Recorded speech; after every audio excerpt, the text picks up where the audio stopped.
So it's a time, the package from China time, and this is going to be an interesting one. So why? So let's find out.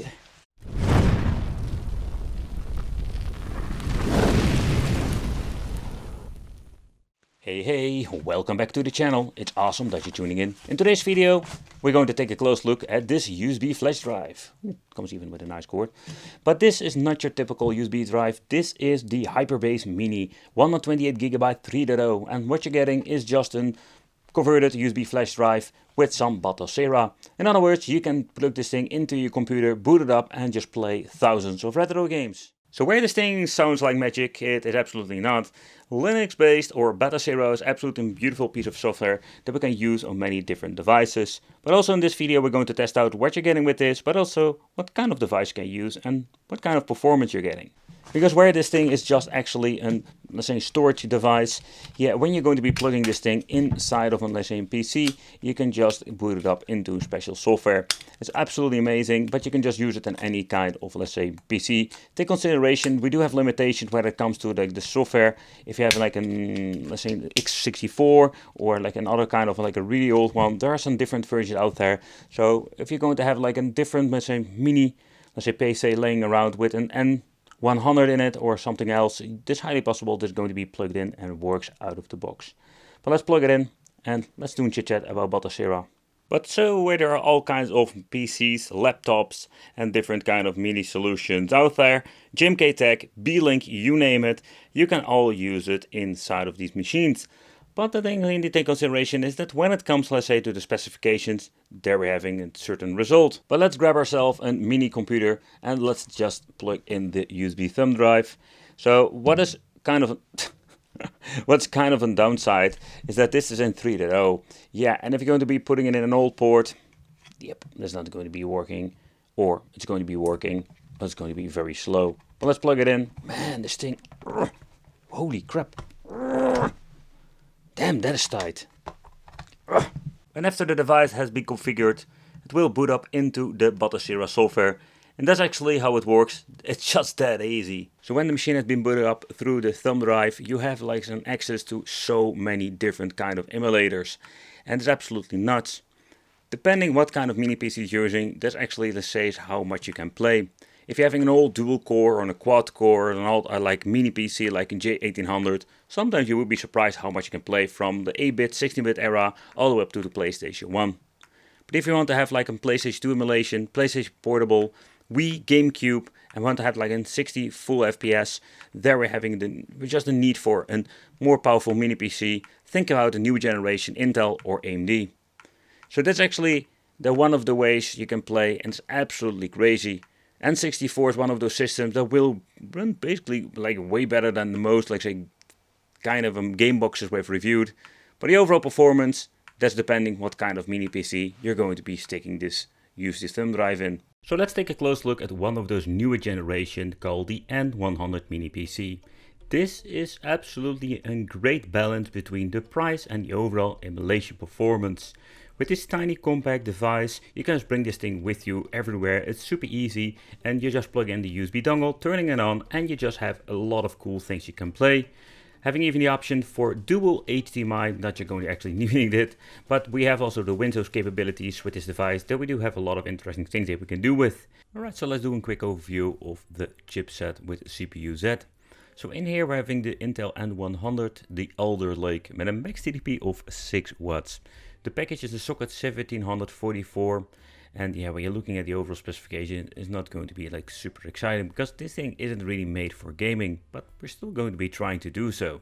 The boss specification is in PCI Express 3.0, memory 12GB DDR5, that is a lot.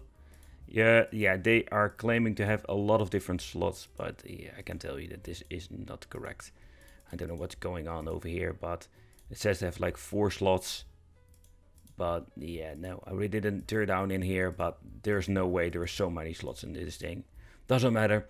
Overall, like say, the Intel huge HD graphics is also not like say powerhouse when it comes to the GPU, but it doesn't matter. It's just actually what we're getting. Where this N100 chipset is not powerful enough to run everything on 4K, we can still play a lot of different games if you're going to combine this with a USB plug and play, depending on if you're going to be Windows Emulation and Batocera. We do have some minor differences there, but mainly when it comes to the overall performance, it's absolutely amazing, especially with the price you're paying for it.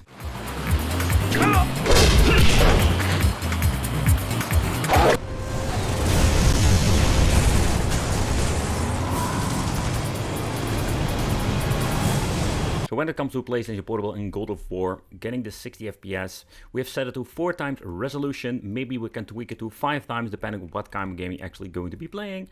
But so far it's going to be an overall good experience. So that's absolutely great.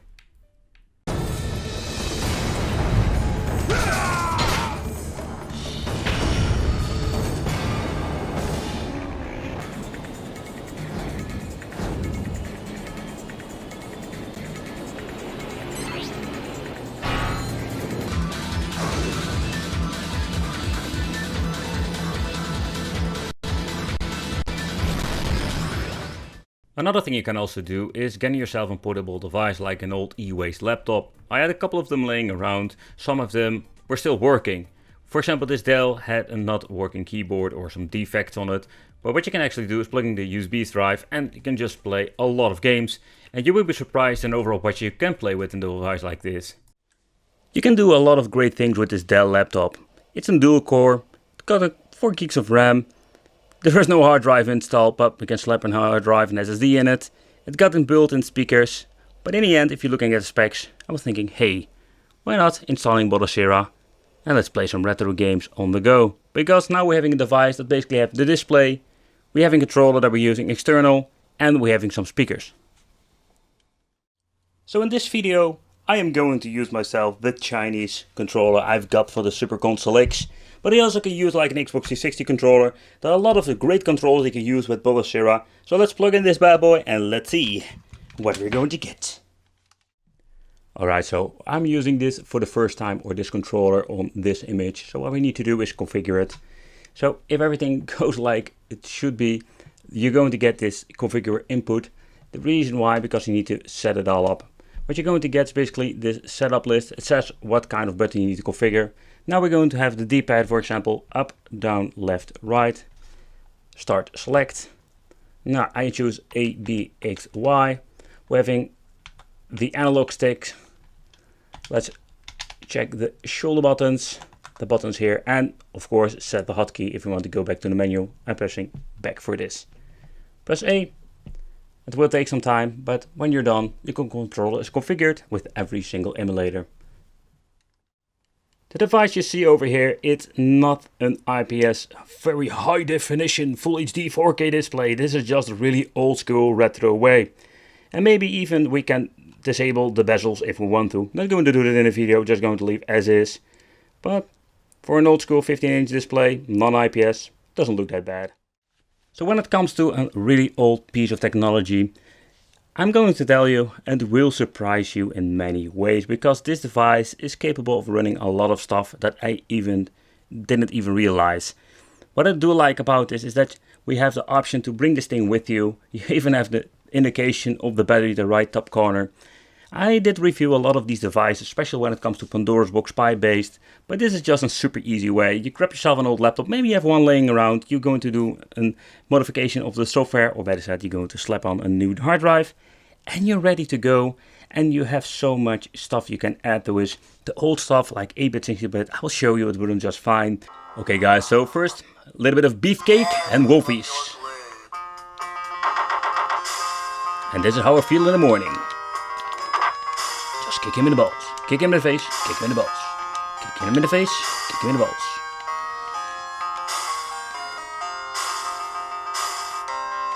Beefcake. Beefcake. I hate these guys, you know. Oh, go away. Okay guys, so first up, let's try some PlayStation. I'm just going to skip all the old stuff because it runs just fine.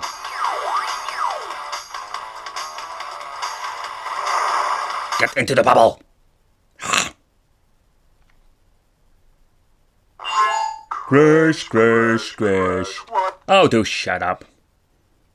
But the thing is with PlayStation 1, okay, it runs on a lot of cheap Android devices nowadays. But it is in great edition. And I don't know if you can hear it on the video, but the sound of this Dell Latitude laptop is very good. Of course there is no bass, but when you're cranking it up to, let's say, 100%, it's going to get a little bit too pitchy.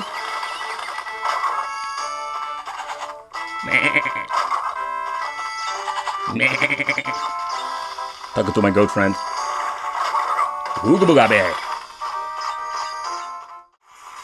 Okay guys, the next up, PlayStation Portable. So a lot of these Pandora's boxes and a lot of cheap stuff doesn't work at all with PlayStation Portable.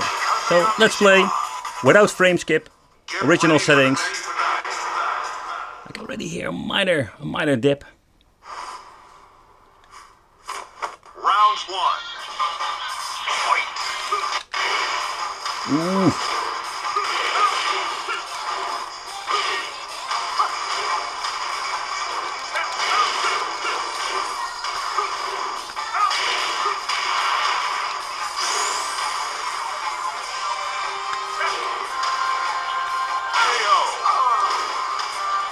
So far so good. Round 2.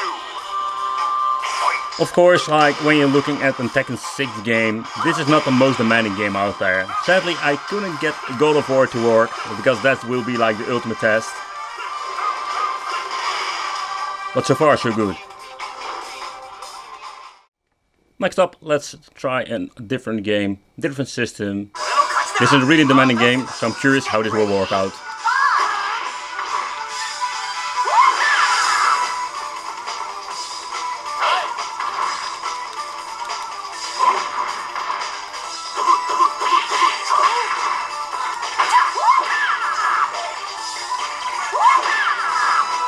I'm getting my ass kicked here.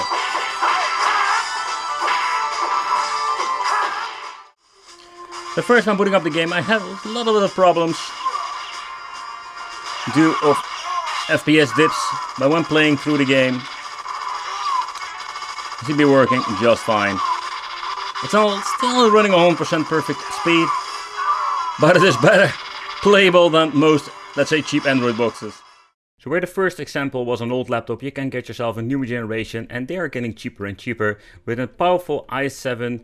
It can be a 6, 7 or 8 or maybe 10 generation in combination with an RTX card. And in combination of these two, oh boy, you can play even more than with an old Dell laptop, of course.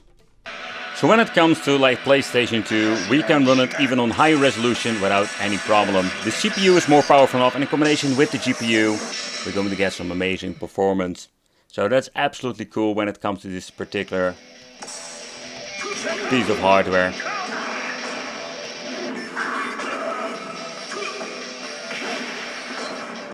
Next up, some PlayStation Portable, 10 times resolution, so absolutely like maximum upscale with no tweaks whatsoever. We can just play some God of War without any hiccups or any problems, so that's pretty damn awesome in my opinion. And you know, when God of War runs well, everything will run for just fine.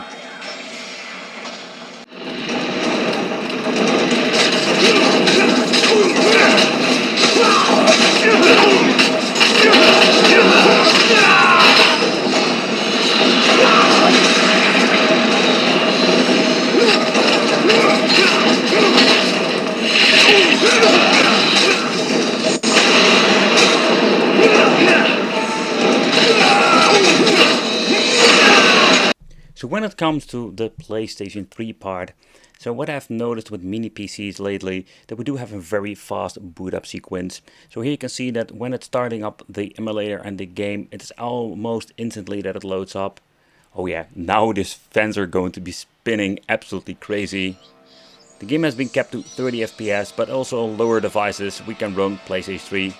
We can go maybe a little bit more nuts with this, but the overall performance will be similar to, let's say, the previous device if you checked out.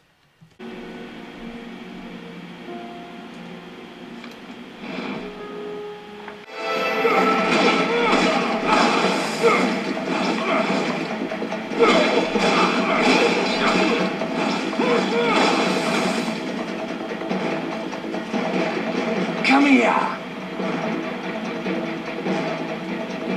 But in the end, when you're going to play some old school PlayStation 3 games, this is going to be absolutely cool.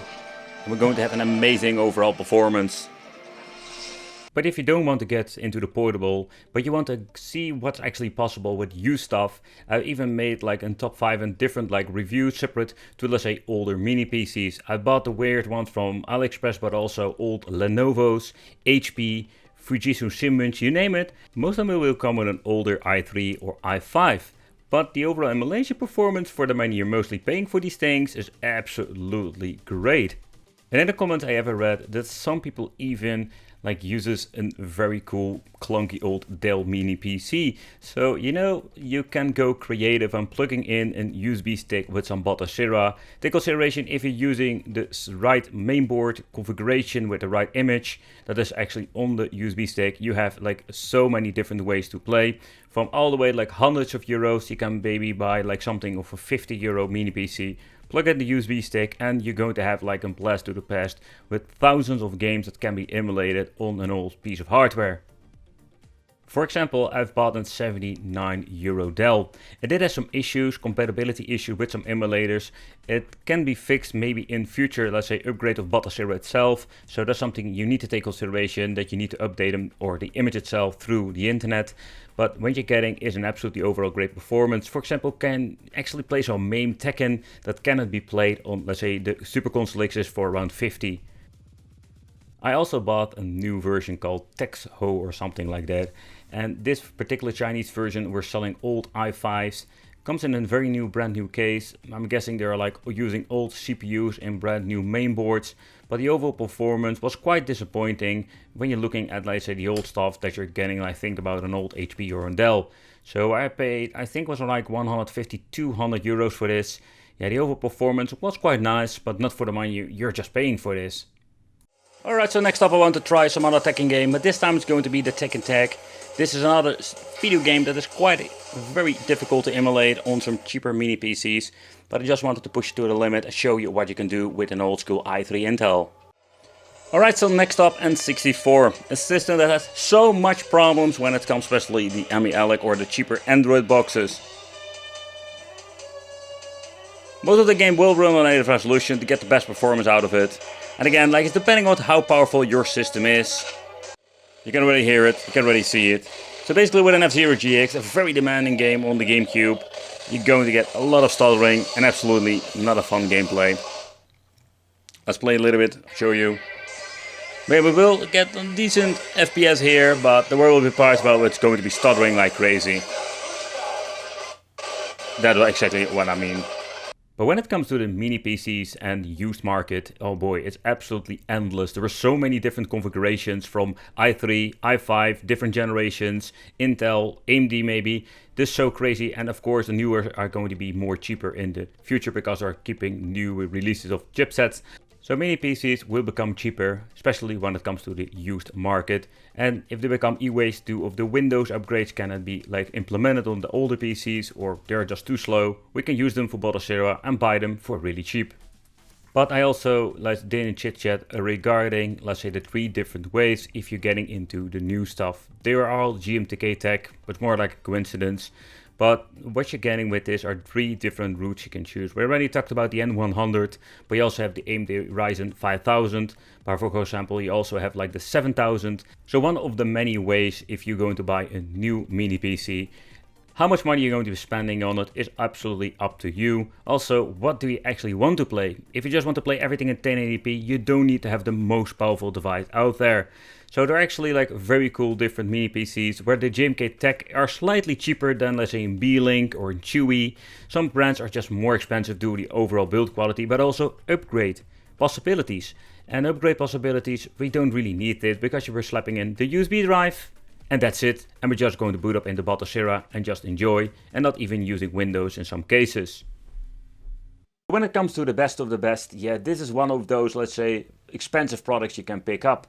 This is the 7000 AMD Ryzen, and this thing, oh boy, it's absolutely beast, and the loading time, for example, with the PlayStation 3 is so much faster than all the previous models. And yeah, this is one of those ways if you just want to spend some good money and thinking, hey, I just want to go, when I say all out, but you want to have like an, let's say, fast solution, this 7000 is absolutely great. So let's do a quick chit chat about it and what you actually can do with it. Let's do a quick CPU Z time, a little bit of a wicked nerdy time with the AMD Ryzen 9 7940HS, codename Phoenix, with a max TDP of 45 watts. The package is the socket FP7, so also combined with the Radeon 780M graphics. So next up, the mainboard is JMK Tech, as you can see over here, the bus specs PC Engine Express 4.0. Memory in total 32 gigabytes, and they are divided over 2 slots, so we're having dual channel when it comes to the memory. Okay, AMD Ryzen 780M already mentioned before, and this is one of those, like say, absolutely amazing onboard chips, and I'm a big fan of at the moment. So because when you're looking into the gaming, we can do a lot of cool stuff with that. So when it comes to the temperatures, I've been pushing the CPU to its limit. We're hitting the 19.6 Celsius. Now it's idle. Don't do anything at the point, but also when it comes to the CPU GPU combination, it's quite nice, it's quite okay, but let's see what we can actually do when it comes to gaming and some emulation. Final round. Fight.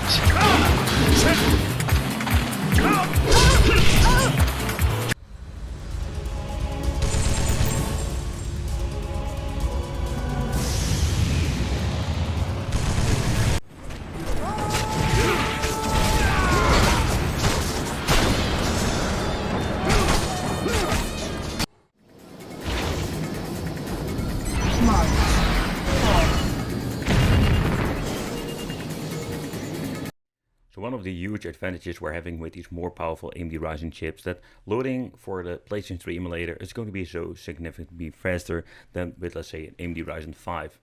I know it makes sense, but the loading times are so much faster that it doesn't really bother me anymore.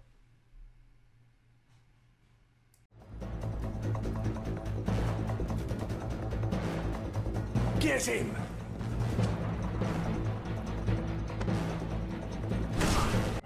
Fight!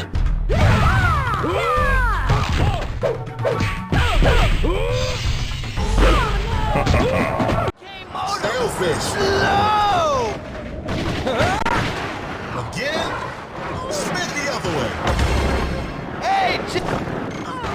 Okay, so I want to focus on Batocera, and the reason why, because there are some kits out there that you can get. I mean, you can buy this very nice case where you can maybe store your mini PC, but inside the case it's completely like a kit. So this contains a hard drive, also called the PAL keypad. That isn't one of those different kind of versions you can basically buy, but also includes the controllers. Oh, I must say that I have been, let's say, bitching on these controllers forever because they are okay quality, but absolutely not the overall quality of an original PlayStation 2 controller. So take that into consideration. This is an okay quality, but I have seen way better ones out there. But this is more one of those kits you can just slap on a mini PC, configure it, and you're ready to go. But take consideration where these things claim they're like a plug and play solution, you always need to do tinkering with them, do all, let's say, the power of the mini PCs, and not to forget also, some of the things are completely like not configured at all, so you need to have some knowledge about Batocera. Another solution what they're selling is one with or without a controller. I think one of those companies is Kinhank. It's the same situation where they're having 2 terabyte hard drive. I think there were even cheaper small ones, but 2 terabyte is basically the sweet spot when it comes to the storage capacity. Yeah, and if you're getting into, let's say, the PlayStation 3 and stuff like that, and you have a more powerful device, then you're going to be having an issue, because then we need absolute more than 2 terabyte. They're selling it without a controller or with a controller. They are the BiTop controllers, I'm pronouncing the name correctly. They are similar like a PlayStation 4-ish controller, very nice quality. And this kit is, in my opinion, still one of the favorite ones. But let's say you want to create yourself an own Batocera emulation beast. We can just do this by simply adding the Batocera on a USB stick and just plug it into a device. Another way is going to be with a micro SD card. Some of the devices do have even the option to add yourself a micro SD card, so that's very convenient. Also, we have an NVMe or just an SSD that can implement in your device, and this is more of the question, what will it support? And that is one of the things you need to take consideration what you're actually buying. And one of the easy ways is just if you're having an option for a 2.5 inch drive slot, you can just put in an extra SSDs. Now making this video, they are quite expensive. You're going to get into the 2 terabytes, but of course solid state is super fast for loading and it is very reliable. Next up, and they are using a lot of these platter disk, old school 2 terabytes. They are dirty cheap to get. And of course, take consideration, a 2.5 inch drive is always like more expensive if you're going to be beyond the 2 terabyte. And actually, this is one of those many ways that you can install Batocera and just actually implementing internal or external with your mini PC. But okay, so most of the guys who are basically making these drives, yeah, you can also do it yourself. And what you can do is get yourself an enclosure and putting the platter disk in here if you don't have an internal, let's say, storage capacity. But and again, take consideration, also get yourself an USB 3.0 for the best and the fastest speeds out there. Also with a platter disk you have the fastest speed disk. Of course it will, let's say, has some differences in the price but also in the performance when you're getting a slower one. Okay, but how are we going to get the software? You can just download this for free, batocera.org. Here we can find the software that we're going to need for installing and get yourself like this mini PC to run all kinds of retro games. So what you need to do is go into the download page and you can already see over here that we have all kinds of, let's say, hardware that is supported with Batocera. So this is not like some simple program that is only possible to use on a mini PC. There are all kinds of different handhelds and devices or just general devices that can get the Batocera running. But the thing that we're going to need, we're not going to scroll through the whole list. In here we're finding the desktop, laptop and other devices. That is one of the ways you can go to. But another thing you can do is, depending on what kind of software we're needing, is that we're having underneath, we're having all kinds of different versions, even to the Anthem and the low power devices. And here we're having old PCs. You can even run Batocera on that too. If you're going to be needing to flash this on a certain kind of storage device, the program that I most of the time use is Balena Etcher. It's a very nice to use free download. You can just download it for free and getting yourself your Batocera installed and flashed on, no, I don't want to have your cookies, reject all. And then of course use this on your Windows device or even on Mac OS. From this point you can just launch the file they've downloaded, the image file, and just burn it to your storage device. Depending on the model you're having, but in the end it's going to be the same kind of BIOS functionality. So if you're being in the BIOS, most of them I'm pressing the F9 or the Del button, but before booting up Windows, here we need to go to the security. So the secure boot needs to be shut off, and the reason why, otherwise it's not possible to boot into Batocera. Another thing that you need to check out is the boot. So here you can already see boot option 1 has been set to Windows Boot Manager. What you need to do is set this actually to the Kinhank or the Batocera one you have made. What you can also do, if you don't want to use Windows, you can disable this. So you're actually only going to get yourself the Kinhank boot. So here we're going into the save, going to save changes and exit. And when you've done this, it will automatically boot into Batocera. This is absolutely crazy if you think about it. This is just a USB thumb drive that you're plugging into a PC, boot it up, and you can just play thousands of games. Already mentioned before, depending on what kind of mini PC or laptop you're using, you can just plug this thing in, boot it up, and if you have enough power, you can play all the way up to PlayStation 3. Thank you all for watching. Consider subscribing. Let me know in the comments what you think of this, and it would be great to see you in the next video.